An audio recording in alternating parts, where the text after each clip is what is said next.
Baada ya mafuta kupanda bei, Rais Samia Suluhu aagiza viongozi wote wa serikali kuwaweka kwenye kibasi kimoja.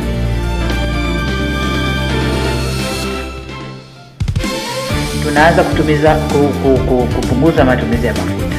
Nami naanza na ofisini kwangu. Ninapotembea, maafisa wote, wakubwa wote na magari yao nyuma wananipata. Kuanzia sasa ninapokwenda kokote, wote nitawaingiza kwenye kibasi kimoja. Msafara utakuwa escort yangu, ya polisi na yangu na gari ya akiba nyuma. Wanaobakia wote nawaingiza kwenye kibasi, kukata matumizi ya mafuta. Na ndio mwisho wa taarifa yetu ya habari.